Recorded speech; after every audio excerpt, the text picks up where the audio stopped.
लगाएंगे, वहाँ corona test कराएंगे, पहले सब कुछ इस चीजों में लाइनों में लगेंगे तो हम कहाँ तक लाइन में लगेंगे बताइए। और उम्र भी नहीं है, उम्र भी नहीं है हमारी ऐसी कि हम लाइन में लगेंगे। तो मतलब ये तो ऐसा लग रहा है कि ये तो हमारी आपकी सब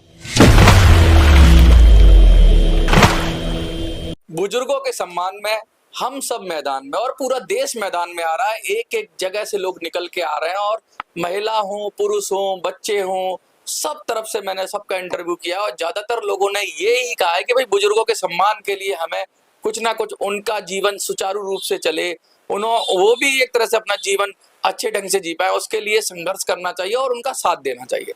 बुजुर्गों की बात करें तो हम 5 तारीख को हमने जैसे अनाउंस किया है कि दिल्ली के गांधी पीस फाउंडेशन में 10 से 5 बजे के दरमियान एक मीटिंग रखी गई है जिसमें पूरी तरह से चर्चा होगी और आगे की रणनीति बनाई जाएगी।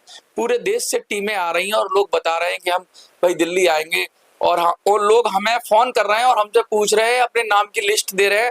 व्हाट्सएप पे नंबर, जो नंबर है मैं वो नंबर बता देता हूँ आपको, 8375009595। इस नंबर पे कॉल करके लोग हमें अपनी क्वेरी अपनी पूछ रहे हैं और बहुत सारी संगठन भी इसमें जुड़ रहे हैं, बहुत सारे समूह भी इसमें जुड़ रहे हैं। इसी सिलसिले में क्योंकि ये लगातार काम चल ही रहा है, अलग अलग संस्थाएं भी इसमें जुड़ गई हैं, जैसे पूर्व सैनिक इसमें जुड़ गए हैं, ड्राइवर इसमें जुड़ गए हैं, होमगार्ड इसमें जुड़ गए हैं, वकील इसके अंदर जुड़ गए हैं, समाज सेवी इसके अंदर जुड़ गए हैं। सब तबके से लोग आ रहे हैं और खुलकर बुजुर्गों का साथ दे रहे हैं और सीधा सीधा एक ही नारा हो रहा है कि दिल्ली फतेह करनी है। इसी सिलसिले में आज मैं पूर्वी दिल्ली, मैंने कहा था ना कि पूर्वी दिल्ली का बहुत अच्छे से काम हो रहा है, तो पूर्वी दिल्ली के लक्ष्मी नगर के क्षेत्र में आया हूँ और लक्ष्मी नगर में एक बहुत ही समाज सेवी महिला है जो समाज के लिए काम करती हैं। जीवन के 30 से 35 वर्ष इन्होंने समाज को दे दिए। सुनीता जी हमारे साथ हैं। सुनीता जी, मैं आपसे पहले तो आपके लिए, जो आपने बुजुर्गों के लिए इतना अपना समय निकाला बुजुर्गों की बात सुनने के लिए, आपका बहुत बहुत धन्यवाद। सबसे पहले मैं पूछना चाहता हूँ कि बुजुर्गों को जिन्होंने पूरी जिंदगी नौकरी की, उनका पैसा भी कटा, पैसा कटने के बाद उनको 700, 800, 1000 ऐसे पेंशन मिलती है और आजकल तो सरकार बिगर जमा किए हुए, बिगर करे 2,500-3,000 दिल्ली में दे रही है पेंशन। क्या लगता है ठीक कर रही है सरकार? बिल्कुल ठीक नहीं कर रही, ये क्या ठीक है। अगर उनको आप 700-800 दे रहे हो तो उससे उनका क्या होगा, कुछ भी तो नहीं होता ना। तो उससे अगर उन्हें घर का कुछ सामान भी खरीदना है तो वो भी नहीं आ रहा है। वो तो उनकी एक पॉकेट मनी है, तो उसमें भी वो क्या कर सकते हैं, कुछ नहीं ना। 700 एक महिला है, आप घर भी चलाती हैं, घर भी चलाते हैं, तो क्या क्या अगर आपको 750 या 800 रुपए दिया जाए, उस तरफ थोड़ा सा कैमरे की तरफ देखिए, 850 रुपए दिया जाए तो क्या क्या कर सकते हो आप उसमें? कुछ भी नहीं, बस क्या है, एक सिलेंडर तक तो आएगा नहीं सर उसमें। अच्छा, सिलेंडर भी नहीं आएगा? नहीं आएगा, बिल्कुल और नहीं आएगा। आटा भी आजकल आटा भी 40 रुपए किलो है, 45 रुपए किलो है। दालें देख लो कितनी महंगी हैं। और आप जाके घी की थैली लो, वो भी इतनी महंगी है, 130 135 रुपए की है। तो अगर हम वो भी लेते हैं, आटा लेते हैं, चावल लेते हैं, हर चीज तो महंगी है, हर चीज महंगाई में आ रही है। तो कैसे कैसे गुजारा होगा बताइए। अच्छा, एक चीज और मैंने देखा है कि जो बुजुर्ग हो जाते हैं, बच्चों की शादी कर देते हैं, तो बच्चे अपनी दुनिया में मस्त हो जाते हैं। बिल्कुल जी, बिल्कुल। और बच्चे अपनी दुनिया में और वो अपने बच्चों को पालने में लग गए हैं। अब उनसे कुछ मांगने की तो शर्म आती है। बिल्कुल नहीं, बिल्कुल नहीं, कैसे मांग सकते हैं, वो अपना ही गुजारा नहीं चला सकते, महंगाई बहुत है। बिल्कुल, उनसे क्या लेंगे हम, दवाइयाँ नहीं आती हैं हमारी, हम दवाइयाँ नहीं खरीद पाते हैं, ये भी सोचिए। बहुत बुजुर्गों की ये भी मांग है कि देखिए, दवाई की जब बात कही आपने कि कोई मेडिकल फैसिलिटी भी नहीं है, और प्राइवेट हॉस्पिटल में जाएंगे तो लुट जाएंगे, और सरकारी हॉस्पिटल में आप बुजुर्ग लाइन लगाएंगे, वहाँ कोरोना टेस्ट कराएंगे, पहले सब कुछ इस चीजों में लाइनों में लगेंगे तो हम कहाँ तक लाइन में लगेंगे बताइए। और उम्र भी नहीं है, उम्र भी नहीं है हमारी ऐसी कि हम लाइन में लगेंगे।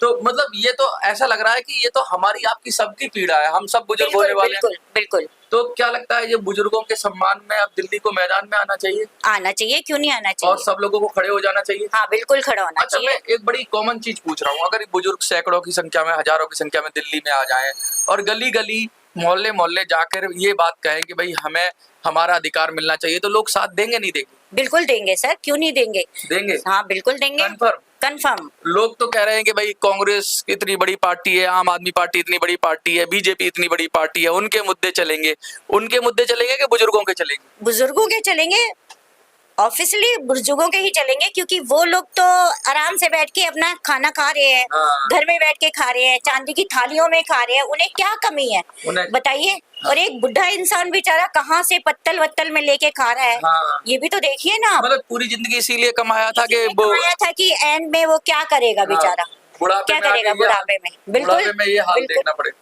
जैसे आप तो बहुत सारी महिला संगठनों में जुड़ी हुई है, सैकड़ों महिलाओं के साथ आपका अपना है। हाँ। क्या आप आगे बढ़कर उन महिलाओं को बताएंगी कि भाई बुजुर्गों के साथ ऐसा अन्याय हो रहा है? क्योंकि बहुत लोगों को तो पता ही नहीं है। नहीं नहीं, बिल्कुल बताएंगे सर, क्यों नहीं बताएंगे। अगर मैं खड़ी हूँ तो मेरे साथ 10 और खड़ी हो जाएंगी, ऐसा नहीं है, और वो भी बुजुर्गों के ही चक्कर में खड़ी होंगी।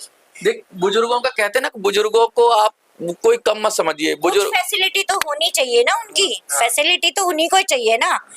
जो पीढ़ी बुजुर्ग है देखो जा रही है आ रही है, उनको फैसिलिटी चाहिए, चाहिए। हर चीज की फैसिलिटी और चाहिए। बुजुर्गों को ही ज्यादा चाहिए होती है। बुजुर्गों को ज्यादा चाहिए। आजकल सब लोग युवाओं की बात करते हैं, महिलाओं की बात करते हैं, बच्चों की बात करती हैं, लगता है बुजुर्गों को तो भूल ही गई हैं सरकारें। कहीं उनके नियम, कहीं बुजुर्ग उनके उसमें ना तो उसकी घोषणा पत्र में आता है, ना कहीं बातचीत में बुजुर्ग कहीं आता ही नहीं।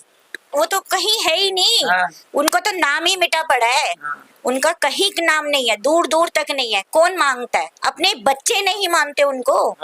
अपने बच्चे भी नहीं मानते। घर घर की कहानी घर है। घर की कहानी आश्रम है। तक छोड़ देते हैं। बिल्कुल बिल्कुल बिल्कुल। मैंने देखा है कि बहुत सारे बच्चे घर से बाहर निकाल बाहर देते हैं। निकाल देते हैं, खुद छोड़कर आते हैं आश्रम में। हाँ, ये खुद हाल हो रहा है। छोड़कर, ये हाल है। पूरी जिंदगी जिसने दे दी इस परिवार के लिए, इस बिल्कुल, देश के लिए, आज वो जो अपने अंतिम पायदान पे खड़ा है, तो वो अपने लिए रास्ते खोज रहा कुछ है। नहीं कर सकता अपने लिए बेचारा, कुछ कुछ नहीं। नहीं, कुछ नहीं। तो क्या लगता है कि आज ये जो बुजुर्गों का इतना बड़ा आंदोलन चल रहा है दिल्ली के अंदर, और कह रहे हैं कि दिल्ली में, जैसे पूर्वी दिल्ली के अंदर तो बहुत जबरदस्त तरीके से हमारा पूरा सब सेटअप हो गया है।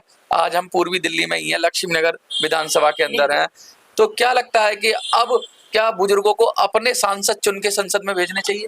बिल्कुल बिल्कुल चुनना चाहिए, बिल्कुल चुनना चाहिए। वो आगे आएंगे तभी तो उनकी भी एक मांग आगे आ रही है, तो वो खड़े होंगे ना। पेंशन की मांग। बिल्कुल पेंशन की मांग है, खड़े और होंगे। पेंशन तो बड़ी जेन्युइन मांग है। जेन्युइन चीज है। उन्होंने पूरी जिंदगी नौकरी हाँ की है। बिल्कुल, सीनियर सिटीजन को चाहिए क्या? हाँ। पेंशन चाहिए तो वो अपना खर्चा चला सकता है ना। हाँ, अपना आत्मनिर्भर हो सकता अपना आत्मनिर्भर हो सकता है, मोदी अपनी जी तो- दवाई ले सकता है, अपने लिए कुछ ला सकता है, बच्चों के लिए गिफ्ट बच्चों के लिए गिफ्ट ले सकता है।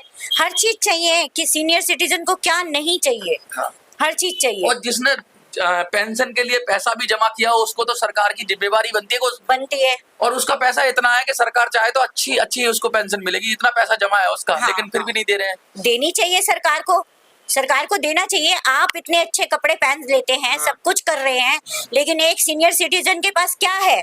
क्या है? कुछ भी नहीं। कुछ नहीं। तो इसलिए उन्हें भी दर की ठोकरें दर खाते। की ठोकरें हैं। और बुढ़ापे में शरीर भी नहीं चलता। शरीर भी नहीं चलते। देखिए लोगों के अंदर कितना भाव है। अभी ये महिला समाज से भी है सुनीता जी, इन्होंने कहा है कि भाई इनको 1 सेकंड लगा मुझे बोलने के लिए कि भाई आपको क्या, और इनके मन से अपने आप से उद्गार निकले, अपने आप से बुजुर्गों का समर्थन निकला। मैं यही कहना चाहता हूँ, आप डरिए मत। बड़ी बड़ी मीडिया प्रोपेगेंडा हो रहा है कि ये आ रहा है, मोदी आ रहा है, केजरीवाल आ रहा है, राहुल आ रहा है, भूल जाइए, कोई नहीं आ रहा है। आपकी बार बुजुर्ग आ रहे हैं मैदान में। बिल्कुल। और बुजुर्ग जब खड़े हो जाएंगे तो उनके समर्थन में पूरी देश खड़ा हो जाएगा, पूरी जनता खड़ी हो जाएगी।